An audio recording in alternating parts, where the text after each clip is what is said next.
பாரு உங்க அண்ணி எப்படி கொஞ்சம் கூட பொறுப்பு இல்லாம நகையை போட்டு வச்சிருக்கான்னு. தொலைஞ்சு போச்சுன்னா என்ன பண்றது? இத பாரு, நான் தான் அதை எடுத்து உள்ள வச்சேன்னு உங்க அண்ணி கிட்ட சொல்லாத. எதுக்குடா இந்த தேவையில்லாத பிரச்சனை? இப்படி பொறுப்பு இல்லாம இருந்தா எப்படி? கொஞ்ச நேரம் தேடட்டும், அதுக்கப்புறம் நானே எடுத்து கொடுத்துறேன். அப்பதான் நெக்ஸ்ட் டைம் இந்த மாதிரி எல்லாம் பண்ண மாட்டா. வேணாண்டா. இத பாரு, அவகிட்ட ஏதாவது சொன்ன பிச்சுடுவேன். எதுவும் கண்டுக்காத, அமைதியா இரு. சரி சரி. நீ ரெடி ஆயிட்டியா? சரி, கீழே வா. சூர்யா, நான் கிளம்புறேன். சரிங்க.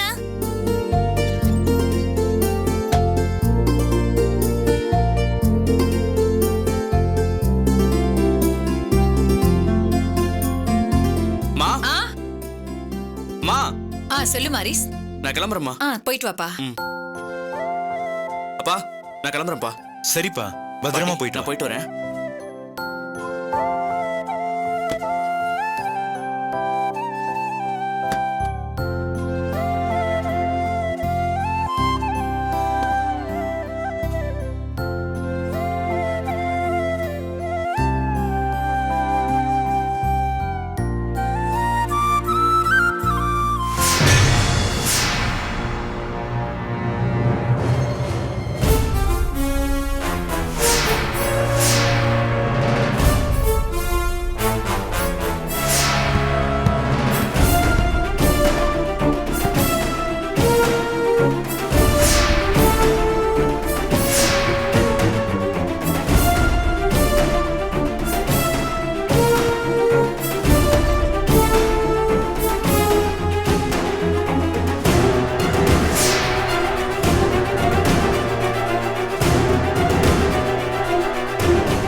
இருக்காங்க.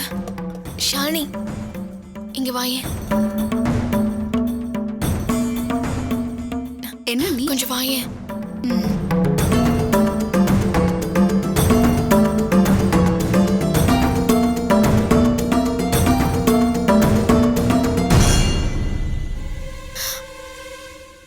ஷாலினி, மேலே ரூம்ல பெட் மேல நகல வச்சிருந்தேன். அத நீ பாத்தியா? ஐயோ இல்ல நீ, நான் பார்க்கல நீ. ஐயோ ஷாலினி ப்ளீஸ் ஷாலினி, கொஞ்ச நாளா யோசிச்சு சொல்ல. ஐயோ சத்தியமா எனக்கு தெரியாதா நீ? ஐயோ ஷாலினி ப்ளீஸ் தயவு செஞ்சு கொஞ்சம் யோசிச்சு சொல்லு. எனக்கு ரொம்ப பயமா இருக்கு. அத காணோம், கொஞ்சம் யோசிச்சு சொல்ல. இல்ல நீ, எனக்கு எதுவும் தெரியாதா நீ?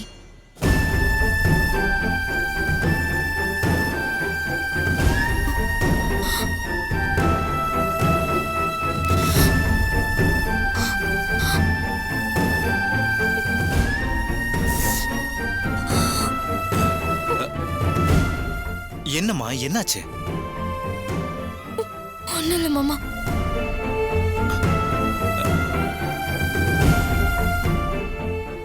என்ன ஈஸ்வரி, ஏன் சூர்யா கண் கலங்கிட்டு போறா? என்ன கேட்டா எனக்கு என்ன தெரியும்? காலையில புருஷன்காரன் வேலைக்கு போகும்போது சொல்லாம போயிருப்பா. அதான் கண்ணை கசக்கிட்டு நிக்கிறா.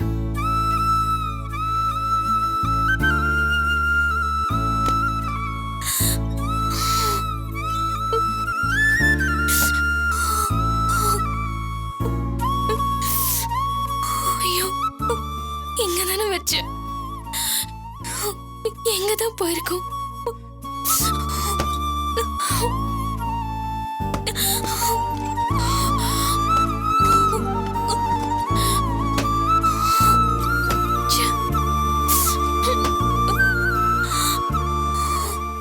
யாராவது கேட்டா நான் என்ன பதில் சொல்றது? இங்கதானே வச்சு எங்கதான் போய் தொலைஞ்சதோ. இதுக்கு வரை இப்ப என்ன சொல்ல போறாங்களோ?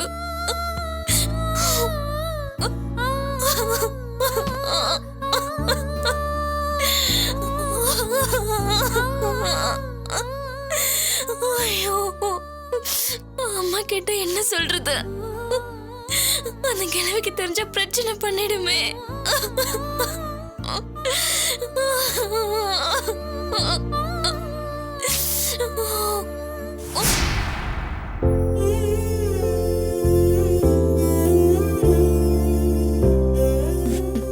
மாமா, இந்தாங்க ஜூஸ்.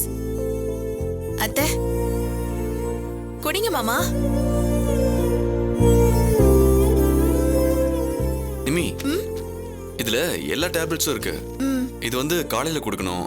அப்புறம் இது வந்து மதியானத்துக்கு. அப்புறம் எனக்கு இதெல்லாம் எனக்கு தெரியும், நான் பாத்துக்கிறேங்க.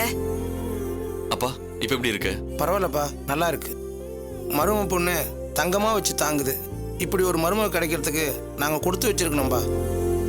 இவன் மட்டும் இல்லப்பா, இங்க எல்லாருமே உங்களை நல்லா பாத்துப்பாங்க. சரிப்பா, எனக்கு கொஞ்சம் வேலை இருக்கு, நான் கிளம்புறேன். நாளைக்கு ஹாஸ்பிட்டல் கூட்டு போறேன். சரிப்பா, போயிட்டு வரேன்ப்பா. வரேன் நிமி. எனக்கு ஜூஸ் குடிச்சிட்டு இல்ல போங்க. பரவாயில்ல நிமி, வரேன்.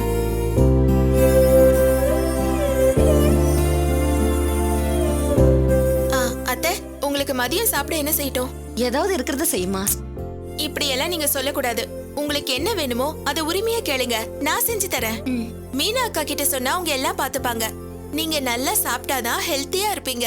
அப்பதான் மாமாவை பாத்துக்க முடியும். இங்க நீங்க எந்த வேலையும் செய்யாம நல்லா சாப்பிட்டு ரெஸ்ட் எடுக்கணும், சரியா? சரிம்மா. உட்காருங்க. பரவாயில்ல, இருக்கட்டும்மா. உங்களுக்கு உடம்பு வேற சரியில்லை, நீங்க உட்காருங்க. பரவாயில்லம்மா, நீங்க வேலையை பாருங்க, நாங்க நிக்கிறோம். ஐயோ, நீங்க சொன்னா கேட்க போறதில்ல. நீங்க முதல்ல உட்காருங்க.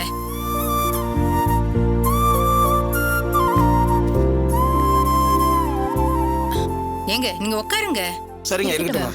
நிம்மி, நிம்மி, கொஞ்சம் இங்க வா. என்னம்மா? வா. என்னம்மா? என்ன நிம்மி இது? திவ்யா சொன்னப்ப நீ கோச்சுக்கிட்ட. பாத்தியா அவங்க எப்படி நடந்துக்கிறாங்கன்னு? என்னை பார்த்து அவங்க உட்கார கூட மாட்டேங்கிறாங்க.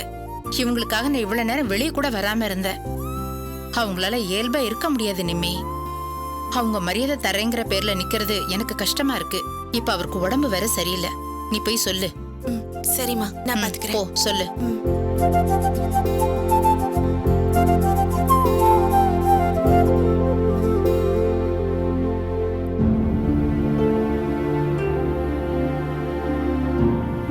மாமா, அத்தை, என்னாச்சு உங்களுக்கு? ஏன் இதுக்கு எடுத்தாலும் நிக்கிறீங்க? அம்மா வந்தாங்கன்னா அவங்க பாட்டுக்கு வேலையை பார்த்துட்டு போவாங்க. நீங்க உங்க வீட்ல இருக்கிற மாதிரி சாதாரணமா இருங்க, புரிஞ்சுதா? உட்காருங்க. என்ன மாமா நுனியில உட்காருங்க, நல்லா சாஞ்சு உட்காருங்க. உட்காருங்க, ஜூஸ் குடிங்க. இங்க உட்காருங்க. மாமா உட்காருங்க. மாமா பரவாயில்லம்மா, என்ன மாமா? இருக்கட்டும்மா. நிம்மி கொஞ்சம் வா.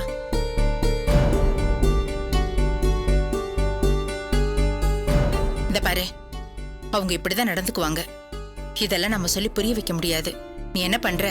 திவ்யா ரூம் மேல இருக்குல்ல, அதை கிளீன் பண்ணி கொடுத்துரு. அவங்க அங்கேயே இருந்து ரெஸ்ட் எடுக்கட்டும். நான் திவ்யா கூட்டிட்டு ஹாஸ்பிட்டலுக்கு போனோம். மாப்பிள்ளை எங்கேயும் வெளியில போயிருக்காரா? நான் போயிட்டு வந்துடுறேன், நீ பாத்துக்கோ. சரிம்மா.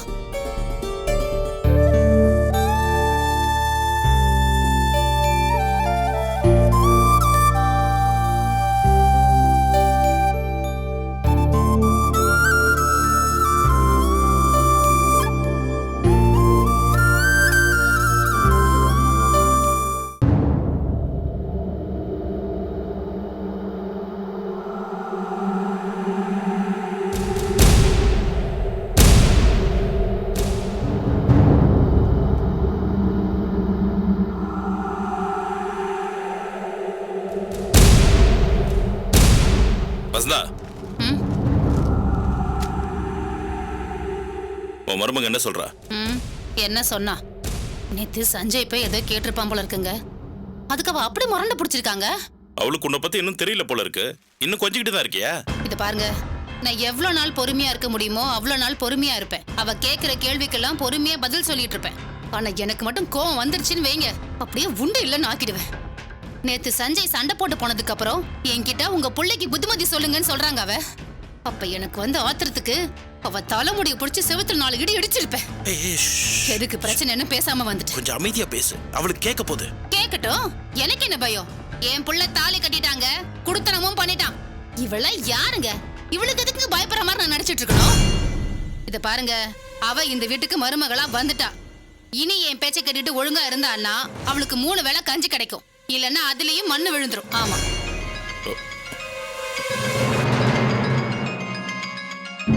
என்னது? என்ன யாருங்க போன்ல? ஏதோ புது நம்பரா இருக்கு, யாருன்னு தெரியலையே. இரு பாக்குறேன். ஹலோ சார், துரைங்களா? ஆமா, நீங்க யாரு?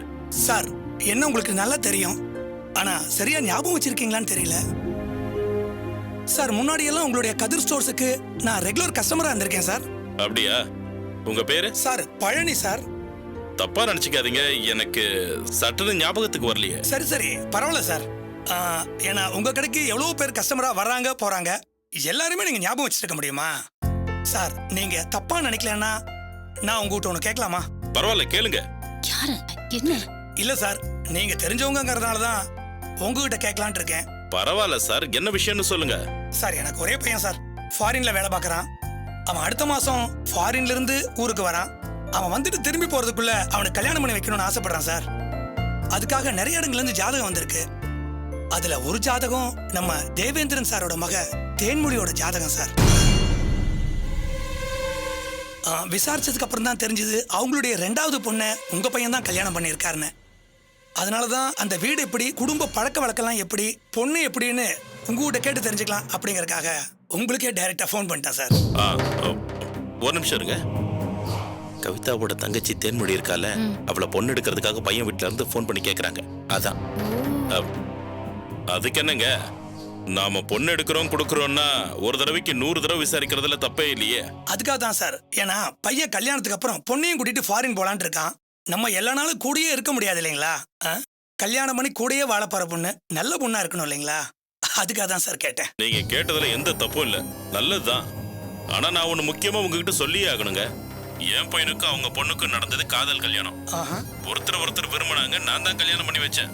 அது தேவேந்திரனுக்கு பிடிக்கல, அவர் கல்யாணத்துக்கும் வரலங்க. நானும் பொண்ணை பெத்தவன் தானே, எனக்கும் தெரியும் பொண்ணு காதலிச்சா பெத்தவங்களுக்கு பிடிக்குமா. அந்த கோவத்துல கல்யாணத்துக்கு வரலங்க. மத்தபடி அவரு தங்கமானவரு, நல்ல மனுஷங்க. அப்பாவை பத்தி என்ன சார், பொண்ணை பத்தி உங்களோட கேட்டு தெரிஞ்சுக்கணும். ஐயோ, தங்கமான பொண்ணுங்க. தேவேந்திரனோட 3 பொண்ணுலயே அந்த பொண்ணு தான் ரொம்ப அடக்க ஒடுக்கமான பொண்ணுங்க. தைரியமா என் வார்த்தையை நம்பி நீங்க பொண்ணு எடுக்கலாங்க. ரொம்ப சந்தோஷம் சார். நான் என்ன பண்றது ஏது பண்றதுன்னு தெரியாம ரொம்ப குழப்பத்துல இருந்தேன். நல்ல வேலை, நல்ல ஒரு வழியை காமிச்சீங்க. ரொம்ப ரொம்ப தேங்க்ஸ் சார். சார் எல்லாத்த விட பெருமையான விஷயம் உங்களுடைய பெருந்தன்மை தான் சார். ஏன்னா உங்க மகனுடைய கல்யாணத்துக்கு அவர் வரவே இல்லை. அப்படி இருந்தும் கூட அவரை பத்தின நல்ல அபிப்பிராயம் தான் சார் நீங்க சொல்லியிருக்கீங்க. சார் இதே வேற ஒருத்தர்கிட்ட கேட்டிருந்தேன்னா தப்பு தப்பா சொல்லி இருந்திருப்பாங்க sir. Sir really you are great sir. என்னங்க நீங்க, நாம இருக்க போறது எவ்வளவு நாளுங்க? நாம பசங்க தானே சந்தோஷமா இருக்கணும். நான் எதையுமே வெளிப்படையா பேசுற ஆளுங்க. அந்த பொண்ணு சரியில்லைனா அந்த வீட்டுல பொண்ணு எடுக்காதீங்க அப்படின்னு தைரியமா சொல்லியிருப்பேன். இவ்வளவு தூரம் சொல்றேன்னா நிச்சயம் அந்த வீட்டுல நீங்க பொண்ணு எடுக்கலாங்க. நீங்க அந்த வீட்டுல பொண்ணு எடுத்தா தானே நானும் நீங்களும் சொந்தக்காரங்க ஆக முடியும். ஆமா சார், உங்ககிட்ட பேசுனதுல எனக்கு ரொம்ப சந்தோஷம் சார். சரி, நீங்க பேசிட்டு அப்புறமா எனக்கு சொல்லுங்க. கண்டிப்பா சார். சார் நான் வச்சிரட்டுமா? சரிங்க. என்னங்க நீங்க பாட்டு கள்ளி தெளிக்கிறீங்க? நீ போய் சஞ்சயை கூட்டிட்டு வா. என்னன்னு தான் என்கிட்ட சொல்லுங்களேன். சஞ்சயை கூட்டிட்டு வான்னு சொல்றேன்ல, போ. சஞ்சய், சஞ்சய் அப்பா கூப்பிடுறாருப்பா, கீழே வா. இதோ வந்துட்டமா. அப்பா கூப்பிட்டாரு, வா. என்ன விஷயமா? தெரியல, நீயே வந்து கேளு.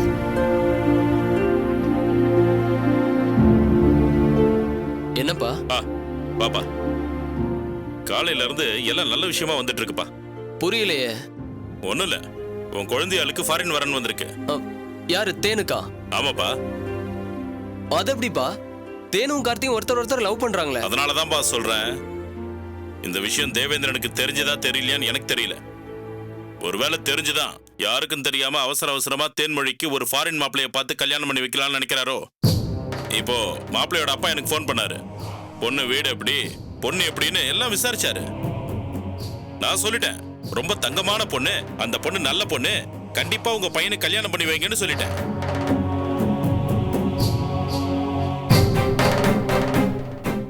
இப்போ அந்த தேனோட சுத்திட்டு இருந்தான் அந்த பையன் பேர் என்ன? கார்த்திப்பா. கார்த்தி. அவன் எங்க இருந்தாலும் உடனே போய் கூட்டிட்டு வா. எதுக்கு? டேய், தேவேந்திரன் கவிதா கல்யாணத்தை பார்க்கவே இல்லை. பார்க்க முடியாம நாம பண்ணிட்டோம். அதே மாதிரி இந்த தேன்மொழி கல்யாணத்தையும் அவனை பார்க்க விடாம நாம பண்ணணும். அவன் என்னை பார்த்து எவ்வளவு திமிரா பேசினான், எவ்வளவு நக்கலா பேசினான். அவன் 3வது பொண்ணு கல்யாணத்தையும் பார்க்க கூடாதுடா. நான் பார்க்க விட மாட்டேன்டா. நீ முதல்ல அந்த கார்த்தியை கூட்டிட்டு வா. நாம 3 பேரும் சேர்ந்து அவனை ஏத்தி விடுவோம். டேய், நீ இப்படியே தேன்மொழிக்காக உட்கார்ந்திருந்தா தேவேந்திரன் தேன்மொழிக்கு ஃபாரின் மாப்பிளைய பார்த்து கல்யாணம் பண்ணி வச்சிருவான்னு சொல்லுவோம். அதனால நீ முதல்ல அவளை தூக்கிட்டு வர, உடனே உங்க இடத்துல தாலியை கட்டு, அதுக்கு நாங்க எங்களால முடிஞ்ச ஹெல்ப் பண்றோம் அப்படின்னு சொல்லுவோம். எதையாவது சொல்லி அவனை தேன்மொழி கழுத்துல தாலி கட்ட வைப்போம். சரிப்பா, நான் போய் கூட்டிட்டு வரேன். போ.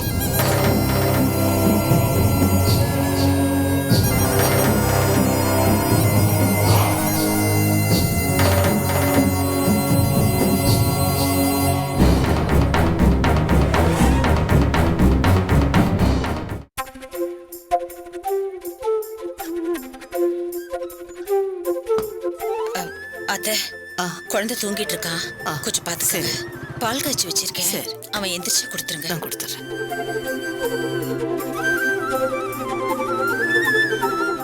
என்னம்மா எங்க கிளம்பிட்டீங்க? தேவேந்திரன் ஐயா வீட்டுக்கு வேலைக்கு போறேன்ப்பா. ஓ சரி. திவ்யாங்கம்மா? இப்பதான்ப்பா அவங்க அம்மா வந்து ஆஸ்பத்திரி கூட்டு போயிருக்காங்க. ஏன்பா, என்ன விஷயம்? ஒண்ணும் இல்லம்மா, சும்மா தான் கேட்டேன். பாருப்பா, உலகம் சும்மா ஒரு நொடியில மாறி போயிடுது. இதே சந்திராதான் திவ்யாவுடைய கருவை கலைச்சே ஆகணும்னு ஒத்த காலில் நின்னா. அதுக்காக அவ என்னென்ன பண்ணா. ஆனா இன்னைக்கு அவளேதான் அந்த குழந்தை நல்லபடியா பிறக்கணும்னு அல்லாடுறா. உறவுக்குள்ள வர்ற சண்டைகளை எப்பவுமே பெருசு பண்ணக்கூடாது. சந்திராவை பாத்தியா, எப்படி ஒரு சின்ன விஷயத்த பெருசாக்குனா. இன்னைக்கு அவளே வந்து திவ்யாவா ஹாஸ்பிட்டலுக்கு கூட்டிட்டு போயிருக்கா. இதாப்பா உலகம். சரிங்க, எனக்கு நேரம் ஆச்சு, நான் போயிட்டு. சரிம்மா, பத்திரமா போயிட்டு வா.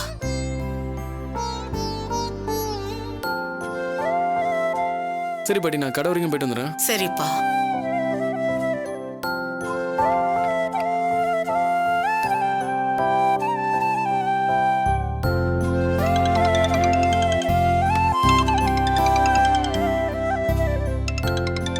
சூர்யா தான் பண்றா. ஹலோ, சொல்லு சூர்யா. நட்ராஜ். சூர்யா, ஏய், இப்ப எதுக்கு அழுவுற? சூர்யா, உன்கிட்ட தான் கேக்குறேன், ஏதாவது பிரச்சனையா? ஆமா நட்ராஜ், இங்க பெரிய ப்ராப்ளம். எனக்கு என்ன பண்றதுன்னே தெரியல. முதல்ல என்ன நடந்ததுன்னு சொல்லு. நான் நகையெல்லாம் கட்டி பெட்ல வச்சுட்டு குளிக்க போயிருந்தேன். திரும்பி வந்து பார்த்தா நகையெல்லாம் காணோம் நட்ராஜ். என்னடி சொல்ற? சத்தியமா நட்ராஜ், அந்த நகையெல்லாம் திடீர்னு காணாம போச்சு. என்னப்பா? ஏய், ஏதாவது உளறாத. நல்லா தேடி பாரு, அங்கதான் எங்கேயாவது இருக்கும். நல்லா தேடி பார்த்துட்டேன், எங்கேயுமே இல்ல. அத்தைக்கும் மாமாவுக்கும் இந்த விஷயம் தெரிஞ்சதுன்னா அவ்வளவுதான், எனக்கு கொன்னே போட்டுருவாங்க. எனக்கு இப்ப என்ன பண்றதுன்னே தெரியல நட்ராஜ், ரொம்ப பயமா இருக்கு. ஏய் சூர்யா, இப்ப நீ எதுக்கு பயப்படுற? அதெல்லாம் எதுவும் ஆகாது, நான் இப்பவே அங்க வரேன். இல்ல நட்ராஜ், எனக்கு ரொம்ப பயமா இருக்கு. சூர்யா, நீ இப்ப எதுக்கு பயப்படுற? நான் தான் கிளம்பி வரேன்னு சொல்றேன்ல, 10 நிமிஷத்துல அங்க இருப்பேன். அது வரைக்கும் ஏதாவது சொல்லி சமாளிச்சுக்கோ. சரி, சீக்கிரமா வாடா. ஏப்பா, சூர்யா அழாதுன்னு சொன்னேன், ஏப்பா என்ன ஆச்சு? அதெல்லாம் ஒண்ணு இல்ல பாட்டி, என்ன ஆச்சுன்னு சொல்லு. நீங்க முதல்ல உட்காருங்க, பதட்டம் ஆகாதீங்க. என்னன்னு சொல்ல. நீங்க அழாதீங்க பாட்டி, நான் போயிட்டு வந்து என்னன்னு சொல்றேன். அமைதியா உட்காருங்க. ஐயோ.